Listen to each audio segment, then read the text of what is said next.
Hello and welcome to my channel. This is War Rocket Ajax from the Flash Gordon movie. It's been 3D printed in resin, and the first sheet gives you instructions on how to handle resin, while the second one is the parts checklist, and they've all been checked off, which is good. All the parts are individually bagged and labelled.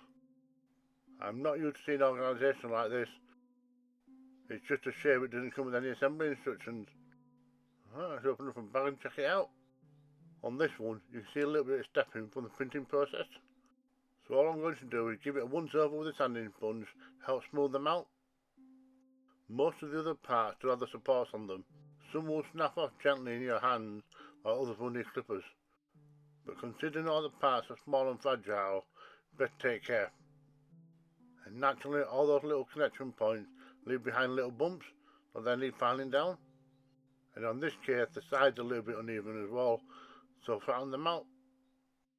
I've managed to find the first 4 pieces which will make a part, and I'm starting with the rear thruster, and with resin my glue of choice is super glue. So I've attached the nozzle to the end and it fits perfectly. So I'll flip it around and insert this ring piece, and this will act as a connector between 2 parts. You'll notice a distinct shape on the inside of the piece on the right hand side, and that to ensure perfect alignment with the next piece, which is the rear half of the rocket. And with it being cylindrical, we don't want to risk gluing it on upside down. Because I've already broken this top section, I want to glue it on and put it in place now. This happened by trying to sand off all the little nubs. This section will hold the fin which goes above the ship. The hole in this dome needs to face forward, as this will be the gun turret. Assembling these 3 pieces will create the fin. I glue these all together first before test fitting them on the rocket. I'm going to take it off for now, as I don't want to risk breaking it during the assembly phase. Now for one of the fragile parts. This strip runs through both the front and back of the rocket. It comes in useful when aligning both halves together. I just have to be careful not to snap it. So I glued it all into place and did the same with the opposite side. With the window strips in place, there's little gaps left at either side, so those are filled in with a little bit of modelling putty. And now for the most fragile piece. This long thin decorational strip goes around the windows, and no matter how carefully I tried to remove it from the support, it broke in several places. So I had to reassemble it and fill it all in. And then there are a couple of detail pieces to add to the side. Next I assembled the underside of the rocket. This includes the impossibly small wings and these extension pieces. And this is how it looks once it's in place. I've also filled in the gaps while I'm at it. There's just a couple of extra detail pieces to add on the side, and these slot into the pre-made grooves. Next I dry fit a circular window plus the end cap. I need to glue this into place and reproduce it on all 4 corners, and then it'll look something like this. I also have something similar to do for the top of the rocket, except this one goes down the centre and overhangs slightly at the end, and that will end up looking like so. And now for the bridge. Not that you really see it on the finished model, but we do have the interior, and that gets sandwiched between the bottom and top parts.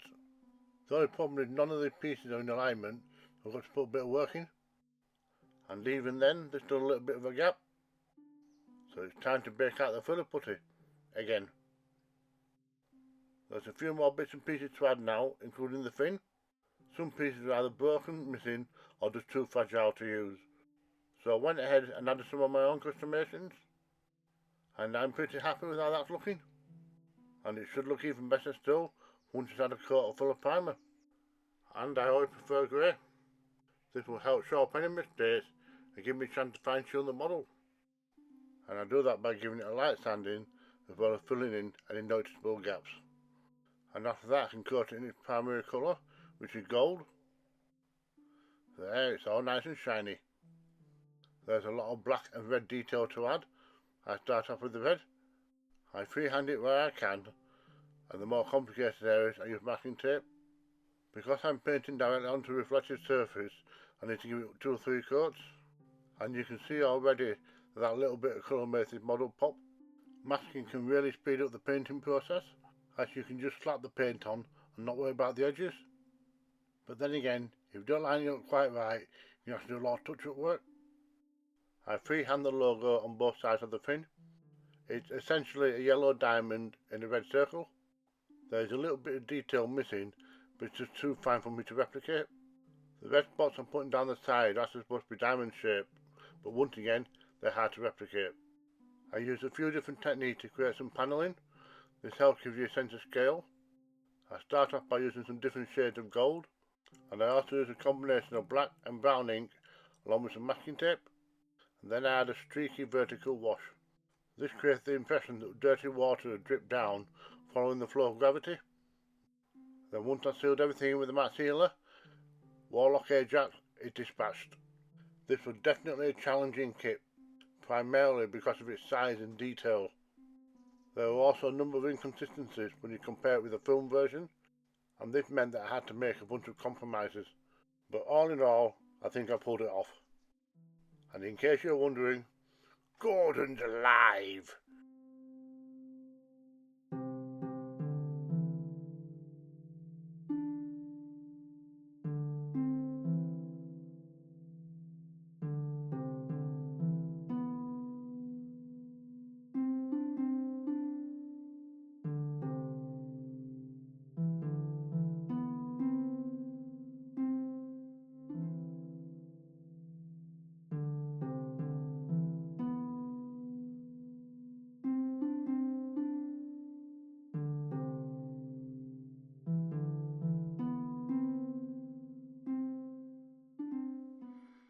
Thank you for watching. Don't forget, if I can do it, so can you.